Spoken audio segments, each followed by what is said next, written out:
Hello.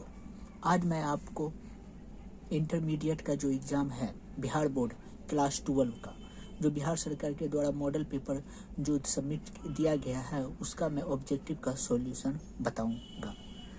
तो पहला question है आपके पास, डिफरेंशिएशन ऑफ कॉट-एक्स। कॉट-एक्स का आखिर डिफरेंशिएशन क्या होता है? मैं आपको बता देता हूँ, कॉट-एक्स का differentiation minus cosec square x होता है। माइनस कोसेक स्क्वायर एक्स इसका डिफरेंशिएशन होता है, जो कि माइनस कोसेक स्क्वायर एक्स हो गया। इसलिए इसका ऑप्शन नंबर बी सही है। ठीक है। अब आपका दूसरा क्वेश्चन है। दूसरा क्वेश्चन आपका, integration of e to the power x into sine x plus cos x into d x बराबर वाट है। आपका पहला ऑप्शन दिया गया है e to the power x cos x plus c. दूसरा ऑप्शन है e to the power x sine x plus c. और तीसरा ऑप्शन है e to the power x tan x plus c. और चौथा ऑप्शन है minus e to the power x sine x plus c. तो इस तरह के सवाल को मेरे पास एक फार्मूला होता है, हम जानते हैं, हम इंटीग्रेशन में कोई फार्मूला पढ़े हैं। इंटीग्रेशन में integration of e to the power x f x plus f dash x is equal to e to the power x f x plus c. यहाँ पे एफ एक्स जो है आपका वो साइन एक्स है। अगर साइन एक्स का differentiation जो एफ डैश एक्स कहलाता है वो करने पर क्या हो जाएगा, साइन एक्स का डिफरेंशिएशन कॉस एक्स, जो इसको फॉलो करता है e to the power x into sine x plus cos x. इसको फॉलो कर लिया, इसलिए इसका आंसर होगा e to the power f x जो हम माने हैं साइन एक्स प्लस सी। इसलिए इसका ऑप्शन नंबर बी सही है। Question number 3। आपका क्वेश्चन नंबर 3 है, जीरो से a f x d x. और आपको दिया गया है ऑप्शन ए में जीरो से a f a plus x d x, B में दिया हुआ है जीरो से a f x minus a d x, और सी में आपको दिया हुआ है जीरो से a f a minus x d x, और डी नंबर ऑप्शंस में आपको दिया हुआ है जीरो से a f a x d x. ये आपको 4 ऑप्शंस दिया हुआ, और इस चारों में आपका कौन सा ऑप्शन होगा ये मैं आपको बताता हूँ। इंटीग्रेशन में आप प्रॉपर्टीज का फॉर्मूला आप पढ़े होंगे, जिसमें आपको बताया गया होगा P4 में आपका फॉर्मूला होता है जीरो से a f x d x. इसमें हम क्या करते हैं, जीरो से ए रहने देते हैं और इसको F a minus x d x लिख देते हैं। ये मेरा फॉर्मूला है, और ये आपका ऑप्शन नंबर सी को सेटिस्फाई करता है। इसलिए आपका क्वेश्चन नंबर 3 का आंसर सी होगा। ठीक है। अब मैं आपको अगले क्वेश्चन नंबर 4 पे चलता हूँ। Question number 4। आपका क्वेश्चन नंबर 4 यूं इस तरह है।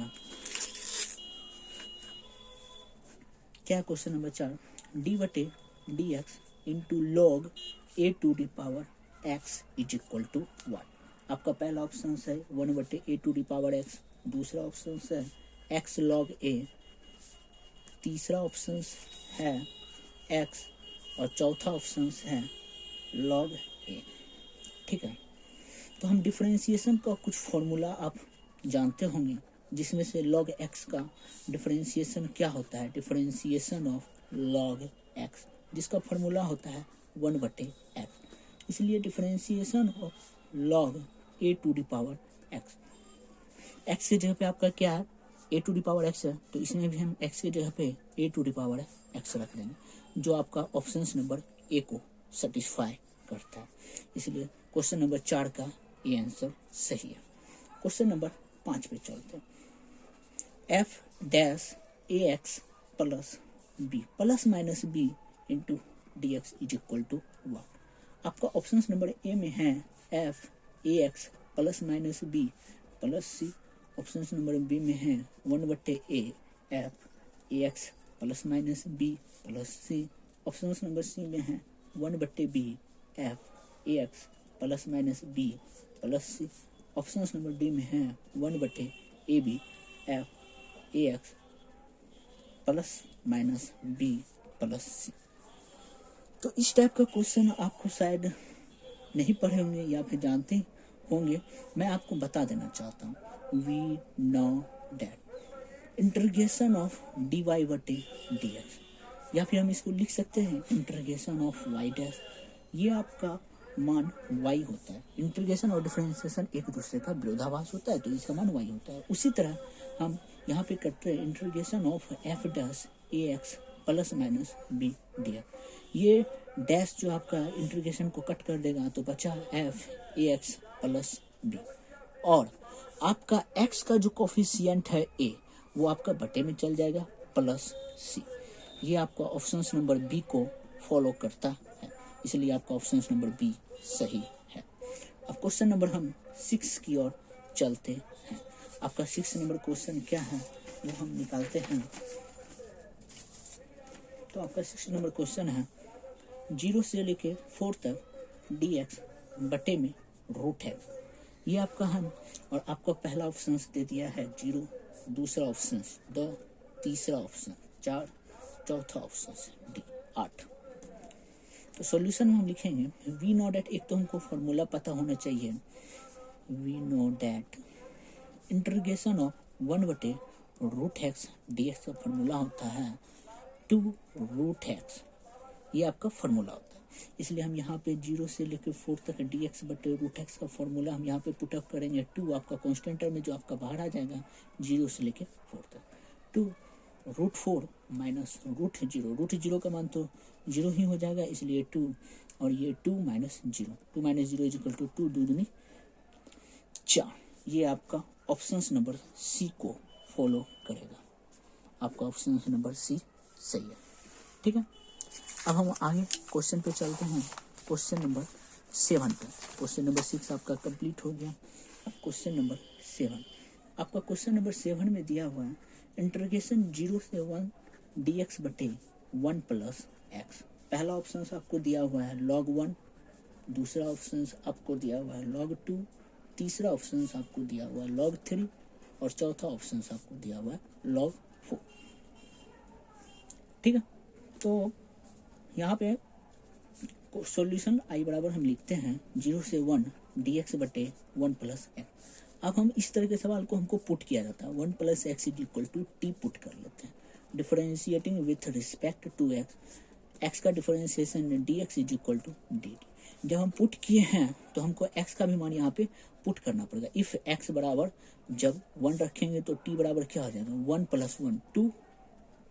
इफ यदि x बराबर जब 0 रखेंगे तो t बराबर क्या आ जाएगा आपका 1। इसके साथ आपका लिमिट भी चेंज हो जाएगा, क्या है 0 की जगह पे 1 लिख देंगे और 1 की जगह पे आप 2 लिख देंगे, और dx की जगह पे dt, और 1 बटे x को आप t माने हैं t लिख दिए, और ये आपका log t, 1 बाय t का फॉर्मूला होता है log t, और इसमें हम 1 से लेके 2 तक लिख देंगे। log 2 upper limit minus lower limit log 1। अब यहाँ पे हम जानते हैं चूंकि log 1 का मान 0 होता है, इसलिए log 2 minus 1 minus 0 is equal to log 2। ये आपके ऑप्शन नंबर बी को फॉलो करेगा। ये आपका ऑप्शन नंबर बी सही उत्तर है। 7 हो गया। अब क्वेश्चन नंबर हम 8 पे चलते हैं। आपका 8वां क्वेश्चन है integration of sine x dx, और आपका पहला ऑप्शन है sign x plus x cos x plus के, दूसरा है x sine x minus cos x plus के, सी नंबर ऑप्शन है sine x minus x cos x plus के, और डी नंबर ऑप्शन है आपका sine x minus cos x plus के। ये आपका हमने क्वेश्चन दे दिया। अब हम जानते हैं u इंटू भी का इंटीग्रेशन, क्योंकि ये u हो गया आपका, ये भी हो गया, और ये आई लेट के टर्म पे है। तो आई लेट ILATE, इसमें पहले इन्वर्स फिर लॉगरिथम फिर इसके बाद अर्थमेटिक फिर ट्रिगोनोमेट्री। अर्थमेटिक आपका पहले है और ट्रिगोनोमेट्री आपका बाद में है, इसलिए हम u पहले माने और भी, और मेरा फॉर्मूला होता है u इंटू भी का इंटीग्रेशन, u को लिखते हैं v का इंटीग्रेट करते हैं माइनस इंटीग्रेशन ऑफ, अब हम लिखते हैं डिफरेंशिएशन ऑफ u और इंटीग्रेशन ऑफ v, फिर होल का इंटीग्रेट कर देते हैं। ये मेरा u इंटू v का इंटीग्रेशन का शर्त होता है। तो उसी तरह हम अब x साइन x को पुट करेंगे, x लिखेंगे इंटीग्रेशन ऑफ साइन x लिखेंगे dx minus differentiation of x करेंगे इंटीग्रेशन ऑफ साइन x करेंगे, फिर होल का यहाँ पे dx और होल का dx करेंगे। x साइन x का इंटीग्रेशन माइनस कॉस x होता है और फिर x का डिफरेंशिएशन 1 हो गया और साइन x का इंटीग्रेशन कॉस x होता है तो माइनस होता है, माइनस माइनस को प्लस कर देगा, यहाँ पे कॉस x लिख देते हैं dx। तो इसको हम लिख सकते हैं माइनस x कॉस x का integration sine x plus c। क्या हम इसको प्लस आ गया तो हम इसको लिख सकते हैं sine x minus x cos x plus c। ये आपके ऑप्शंस नंबर सी को फॉलो कर रहा है। सी में क्या है, sine x minus x cos x plus c, और ऑप्शंस नंबर सी आपका सही उत्तर है क्वेश्चन नंबर 8 का। अब हम जाते हैं क्वेश्चन नंबर 9 पे।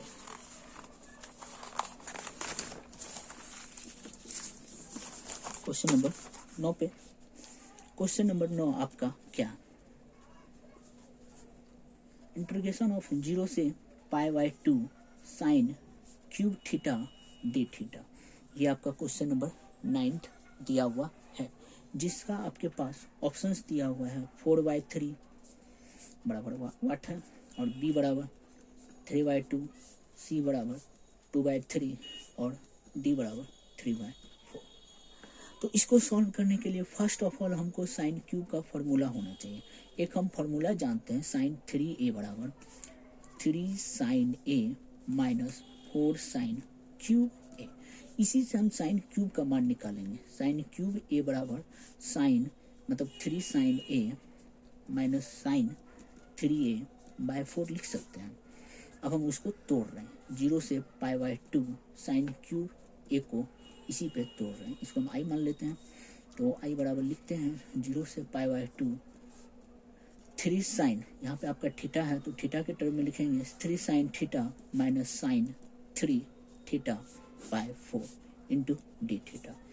ये 3/4 मेरा कांस्टेंट टर्म है, इसको बाहर निकाल दिए 0 से pi sine theta d theta minus 1/4 आपका कांस्टेंट टर्म है 0 से pi sine 3 theta d theta. 3/4 sine theta का इंटीग्रेशन क्या होता है, माइनस कॉस थीटा, माइनस आपका हम बाहर कर देते हैं, माइनस कॉस थीटा 0 से पाई/2 माइनस है तो माइनस माइनस प्लस हो जाएगा और यहाँ पे कॉस 3 थीटा, और इसका जो 3 थीटा का 3 होगा वो बटे में आपका चला जाता है 0 से पाई/2। ओके, अब हम इसको आगे सॉल्व करते हैं।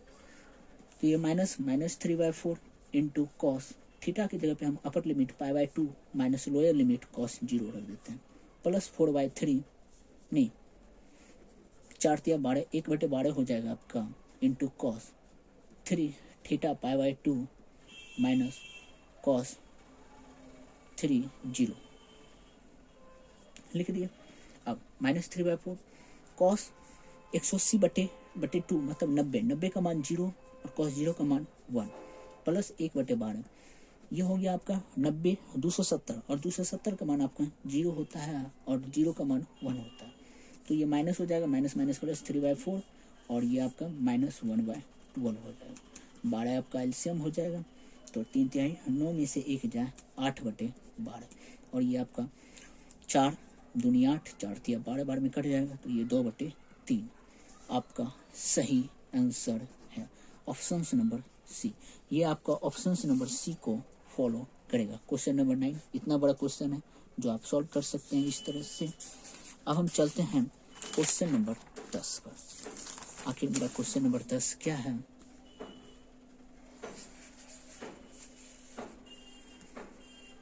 जीरो से a x बटे में √a² माइनस x² dx बराबर 1।